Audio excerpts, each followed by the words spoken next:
სიმორცხვისა და მორიდების მთავარი მიზეზი არის შიში, რომ შენ უცხო ადამიანი ან ადამიანთა ჯგუფი კომუნიკაციისას ან სხვადასხვა სიტუაციებში განგიკითხავს, გაგკიცხავს, დაგცინებს, მოკლედ უარყოფითად შეგაფასებს. ცნობიერად ან არაცნობიერად ფიქრობ, რომ ეს ადამიანი ან ადამიანთა ჯგუფი იერარქიულად უფრო მაღალ საფეხურზეა, ვიდრე შენ ხარ. ეს იერარქიული განსხვავება შეიძლება იყოს მატერიალური ცნობადობა, ესთეტიკური თანამდებობა და მრავალი სხვა. ამაზე ისიც მეტყველებს, რომ სიმორცხვი არ არსებობს ან გაცილებით ნაკლებია მეგობრებთან, რადგან მათ ჩვენ საფეხურზე ვაყენებ. ვიდეოში ვისაუბრებ თუ როგორ უნდა შევცვალოთ და მოვაწყოთ ჩვენი გონება ისე, რომ ეს იერარქია გავაქროთ, რა როლს თამაშობს სხეულის ენა და რა პრაქტიკული ხრიკები და მეთოდები არსებობს ამ პრობლემის სამუდამო დასაძლევად. პირველ რიგში უნდა აღენიშნოს, რომ კიბის არსებობა გამოწვეულია იმ ქვეცნობიერით, რომ ჩვენ გვაკლია რაღაც, რათა იმ ადამიანთა ჯგუფს გავუთანაბრდეთ, ვისიც გვერიდება და ვისთან კომუნიკაციაც გვიჭირს. რაღაც შინაგანი ხმა გეუბნება, რომ არასაკმარისი ხარ, რომელიც შეიძლება მოდიოდეს ბავშვობიდან, კრიტიკიდან, სხვა ადამიანებთან შედარებიდან, მწარე გამოცდილებებიდან და მრავალი სხვა. თუმცა ამ შემთხვევაში მაინც უფრო უნდა გამოვყო ის ვარიანტი, რასაც გარემო და გარესამყარო კარნახობს, ეს იქნება ეკონომიკური მანქანა, მარკეტინგული ხრიკები, ახალ-ახალი პროდუქტები და ზოგადად იმ იდეის, რაც შეიძლება ხშირი მოწოდება, რომ სანამ არ გექნება სტატუსი, მანქანა, საათი, სანამ არ შემოიკრებ და შემოიხვეჭ ამ ყველაფერს, მანამდე არ ხარ საკმარისი. თვითკმარი არსება არ ხარ. უფრო მეტად რომ ჩაუღრმავდეთ ორი ცნება შემოვიტანოთ, სიმორცხვე შეიძლება გადაითარგმნოს როგორც თავდაჯერებისა და თვითშეფასების ნაკლებობა. ინტუიციურად გონია, რომ თავდაჯერებულობის გაზრდასთან ერთად იერარქიულად უფრო მაღალ საფეხურებზე ავალთ და უფრო ნაკლებად შეგვწყვება გარკვეული სიტუაციების.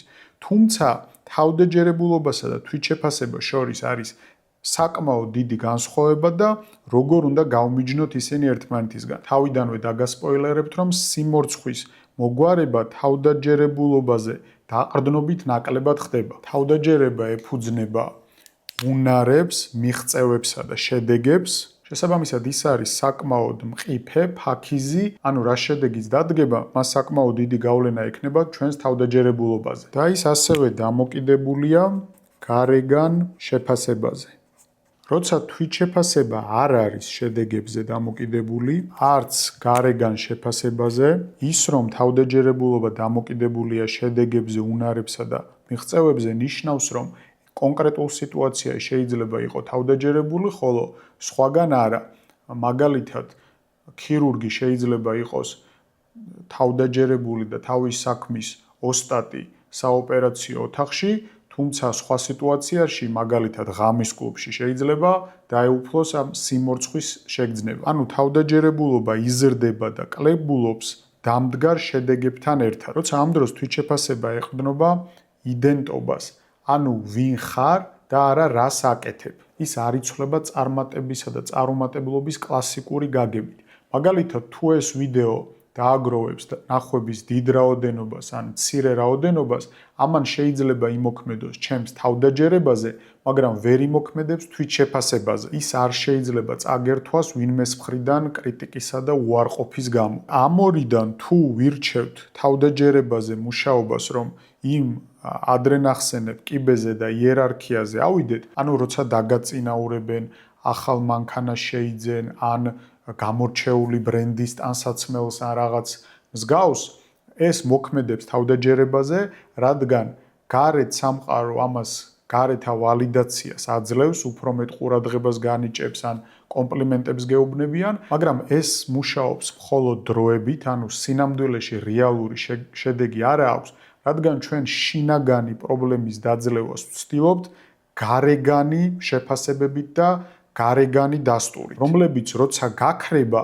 მაგალითად ავტომობილი დაგემტრა, ან სამსახური დაკარგე, ან რაღაც მსგავსი, ეს ყველაფერი იმოქმედებს ამ შენ შინაგან ხმაზე და დააბრუნებს. ანუ ეს პერიოდი სულ გადაფარული გქონდა რა, ის არსა წასულა, უბრალოდ თავზე რაღაცეები დაალაგე და ცოტა ხანი გააჩუმე. შენი თვითშეფასება და თვითღირებულება როგორც ადამიანის არ არის დამოკიდებული ცვლად რაღაცეებზე. ის არის, ასე ვთქვათ, მყარი და უპირობო. აი მაგალითის სახით შეგვიძლია მოვიყვანოთ, რომ ღირებულება ბავშვის არ არის დამოკიდებული იმაზე, თუ როგორ ნახატს დახატავს ის.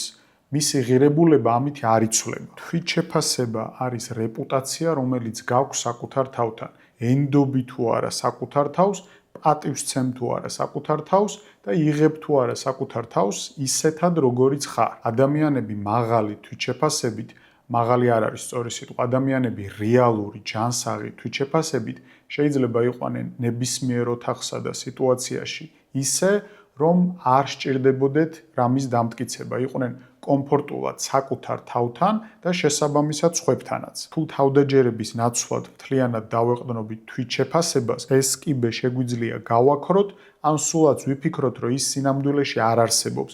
ამისთვის შეგვიძლია მოვიყვანოთ სამი სხვადასხვა ახსნა. ბიოლოგიური, ფუნდამენტური სიმართლე ჩვენს შესახებ არის ის, რომ ყველანი ერთი და იგივე სახეობის წარმომადგენლები ვართ.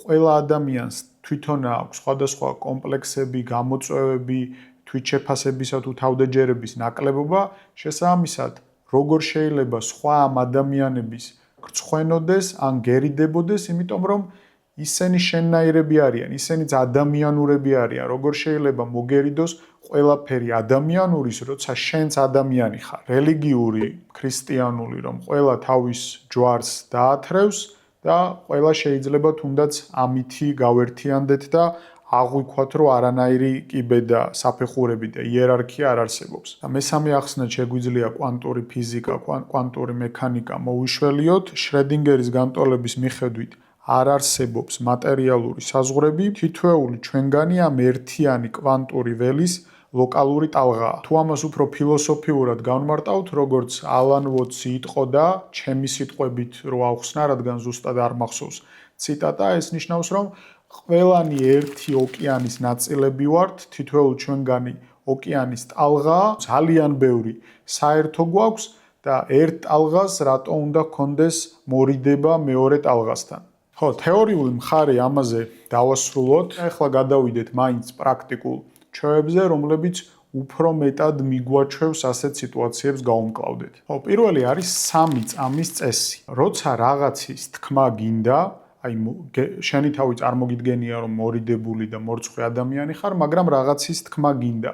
შეხვედრაზე ხარ, ბევრი ადამიანია, გინდა საკუთარი აზრი დააფიქსირო, ან ვიღაც ადამიანს იცნობ და პირველი შთაბეჭდილება უნდა მოახდინო, რაც არ უნდა თქვა, თქვი ძალიან მალე. იმიტომ ქვია ასე ვთქვათ, ეს რაღაც 3 წამის წესი, რომ ეს რაღაც ფიქრები და overthinking-ი და ყველაფრის გაანალიზება არ შემოვიდეს, სანამ გულისცემა მოიმატებს, სანამ ხელისგულები გაგიოფლიანდება, მანამდე თქვის სათქმელი, რათა ვერ მოასწრო იმ რაღაცაში გადავარდნა, რომელიც შეგაჩერებს და ამ მორცხვ და მორიდებულ ადამიანად დაკტოვებს. მეორე პრაქტიკული რჩევა და მეთოდი ეხება პოზას და სხეულის მდგომარეობას. ჯორდან პეტერსონს საკუთარ წიგნში ცხოვრების 12 წესი, პირველ წესად აქვს, რომ გაიმართე და მხრები უკან გადაწიე. სადემონსტრაციო და მეტაფორის სახით მოყავს ლობსტერი ბრძოლის შემდეგ.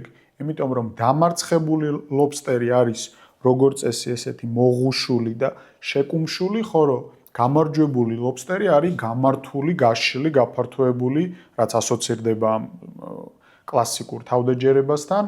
ამას აქვს, ასე ვთქვათ, ქიმიური დატვირთვაც კი ტვინში, ანუ სეროტონინის გამოყოფასთან არის კავშირში, როცა დამარცხდები და სხეული მოიღუშება და შეიკუმშება და ასე შემდეგ, სეროტონინის გამოყოფა მცირდება, რადგან ტვინი იღებს იმ იმპულსს, რომ ანუ დამარცხდი და შენ არაფერი აღარ გაქვს წელში გასამართავი.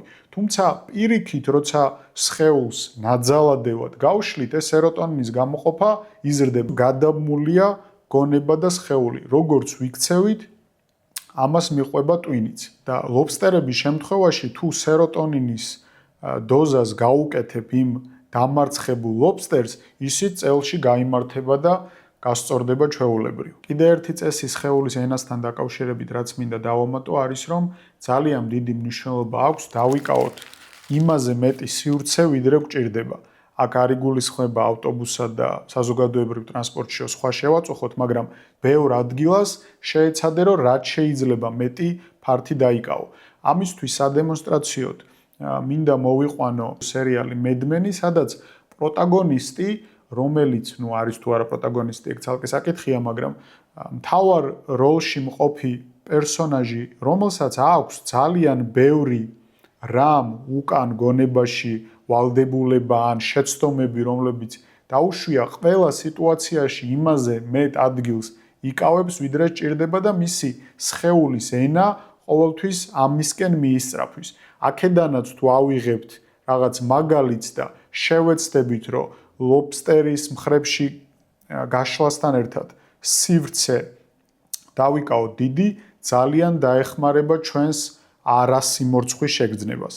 ხო, ასევე უნდა დავამატო ხმის სიმაღლე და ტემბრი, როცა გადავწყვეტთ, რომ რაღაცა ვთქვათ ხმამაღლა, რაც შეიძლება გასაგებად.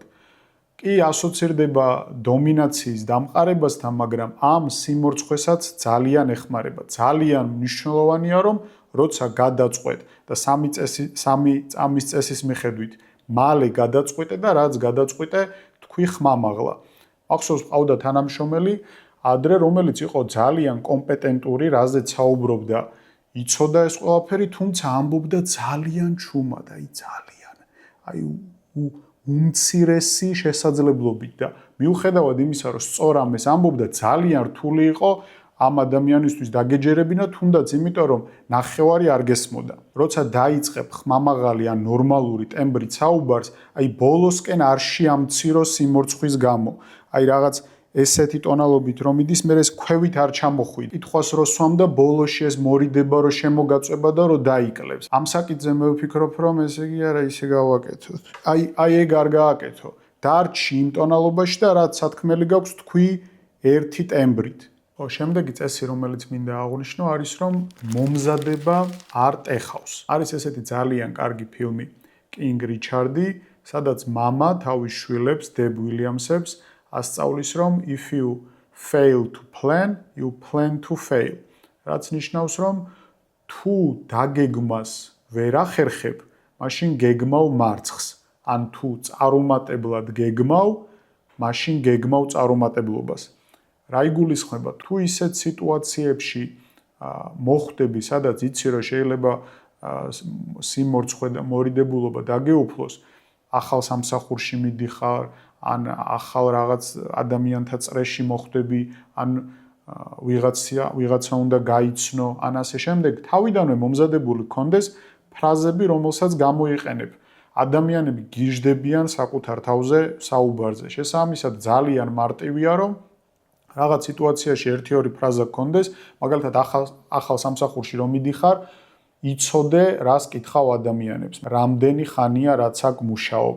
ან რაღაც მსგავსი, რომ უბრალოდ დაიწყო საუბარი და ამით ის პირველი რაღაც აისბრეიკერი გაიარო. ესეთი ფრაზები შეგიძლია მარტივად ყველა სიტუაციაში გქონდეს და დამიჯერეთ ყველა ადამიანს გამოადგება. ძალიან კარგი იქნება თუ ესეთი კითხვები, რასაც მოამზადებ, იყოს ცოტა თამაშ-თამაშით კითხვები, ფლირტის სახის კითხვები, რომ არ იყოს ძალიან რთული, ძალიან ღრმა, რაღაც უცნაური. ახლა შეიძლება ფიქრობ, რომ კაიხრიკებია მომწონს, გეთანხმები, მაგრამ მაგრად მეზარება ამ რაღაცების დამახსოვრება, ამ ყველაფერზე მუშაობა, ყველა სიტუაციაში როგორ მოვარგოთ, სამწუხაროდ საჭიროა, გვიწევს, იმიტომ რომ ცხოვრება აჯილდოვებს ექსპრესიულ ადამიანებს და იმ ადამიანებს, ვისაც არ ერიდებათ საკუთარი თავის გამოხატვა. ეს ახლა სამართლიანია, უსამართლო, ამას არ ჩაუღრმავდები, მაგრამ ძალიან მნიშვნელოვანია, რომ ჩვენ ცხოვრებაში ექსპრესიულობა დავნერგოთ. ერთ-ერთი კლიპი კიდე, რაც მახსენდება ამ კუთხით, არის Microsoft-მა წარადგინა, თუ არ ვცდები, ოფისი და ძალიან კმაყოფილები არიან და ის ხალხიც კი, რომელიც ჩვენ საზოგადოებაში ნერდად მოიხსენიება, ძალიან ცდილობს, რომ სცენაზე გამოვიდეს, ექსპრესიული იყოს. მართალია ეს ყველაფერი საკმაოდ უხერხული სანახავია, თუმცა ყველა მიცის, რომ საკუთარი სახის, ემოციის და განწყობის ჩვენება ამ ყველაფრის ვერბალური გამოხატულებაც ძალიან მნიშვნელოვანია დღევანდელ სამყაროში. და ბოლო რჩევა სიმორცხვის დასაძლევად, რომელიც ბოლოში იმიტომ შემოვიტოვე, რომ თუ ყველაფერს რაც აქამდე იყო უგულებელ ყოფდა, მხოლოდ ამ რჩევას დაიმახსოვრებ, შეიძლება ესეც კი იყოს საკმარისი. არა სიმორცხვე უნდა იყოს პრეცედენტული. ანუ აქამდე რომ ტვინი მიჩვეულია, რომ კონკრეტულ სიტუაციებში ხარ მორცხვი, ამას უნდა გადააჩვიო ნაბიჯ და ნელ-ნელა და ცოტა მეტი ძალისხმევა ჩადო ყოველდღიურ სიტუაციებში. მარკეტში, როცა რაღაცას ყიდულობ TBC და საქართველოს ნაცვლად, უნდა დაამატო კიდე რაღაც, რომ გამყიდველს რაღაც უთხრა, თუნდაც იწუწუნო რამეზე, რამდენიმე სიტყვა უნდა დაამატო ამ კლასიკური სცენარის გარეთ. ლიფტში რო ადამიანს შეხვდები გამოელაპარაკე ამინძე, ან ნებისმიერ რამეზე, რამდენიმე სიტყვა უთხარი. სინამდვილეში არავინ არ იცის რა ხდება სამყაროში, ყველა რაღაცა ინერციით, კაი 99%-მა არ იცის რა ხდება სამყაროში, ყველა რაღაცა ინერციით მოქმედებს და ეს გამოლაპარაკებაზე უარს არავინ არ გეტყვის. ყველა შენი ინტერაქცია ესეთი მარტივი, რომელსაც გასწევ, დაჯილდოვდება და ეს შენი არასიმორცხვე ნელ-ნელა გახდება პრეცედენტული, რომ როცა დილით მარკეტში იკითხე რაღაც, მერე უცხო ადამიანს გაესაუბრე ქუჩაში, მერე ვიღაცას კომპლიმენტი უთხარი. მერე როცა დღის ბოლოს გაქვს რაღაცა მნიშვნელოვანი, სადაც არამორცხვი უნდა იყო, ეს ყველაფერი გამოგადგება, გახდება პრეცედენტული და ბოლოს მოახერხებ, რომ წარსდგე იმ შენთვის მნიშვნელოვან სიტუაციაში, როგორც არამორცხვი ადამიანი. ამას იმას დავამატებდი, რომ გამოსალაპარაკებლად და კომპლიმენტების სათქმელად, აარჩევ მაინც და მაინც კარგ გოგონებს და კარგ ბიჭებს. უთხარი ყველას და ყველაფერს ესაუბრე და გახადე პრეცედენტული. და თუ გულისიღრმეში ფიქრობ, რომ აი შენ სავარაუდოდ ჩემზე, რომ შენ სავარაუდოდ ექსტროვერტული ადამიანი ხარ, აი ასეთი ვიდეოების გადაღებაც არ გერიდება, შენი ხასიათის ნაწილია და აი მე იგივე როგორ გავაკეთო, არ არის მარტივი, ვერ დაგეთანხმები, თითოეული ვიდეოს გადაღება მეც საკმაოდ მერიდება, უბრალოდ მეც უფრო მეტად პრეცედენტულს ხვდი. თუ არ ვწდები ახლა 15 თუ 16 ვიდეო დევს, ყველა ვიდეოს ჩაწერის წინ ვითრევ ფეხს, უბრალოდ ეს ფეხის თრევა გაცილებით ცოტა დროს და ენერგიას მოითხოვს ამ ვიდეოზე, ვიდრე ყველა წინა გასულ ვიდეოზე. ანუ ნელ-ნელა უმჯობესდება. მეც როგორც პეტერსონს აქვს, რომ face the dragon, ანუ დაუპირისპირდი, გაუთანაბდი დრაკონს, ამ შემთხვევაში სიმორცხვეს, ჩემ შემთხვევაშიც უკეთესი ხდება ამ დრაკონთან შებრძოლება ყოველი ახალი ვიდეოს შემდეგ. ეს თუ მე-15-ია, 35 ვიდეოს დროს გაცილებით არამორცხვი ვიქნები და მით უფრო ადვილად შევძლებ ფოკუსირებას ყოველი მომდევნო ვიდეოს ჩაწერისას. და ფოკუსირების ნაკლებობას რაც შეეხება, ამისთვის შეგიძლია ნახო ეს ვიდეო, რომელშიც არის რაღაც საინტერესო მომენტები.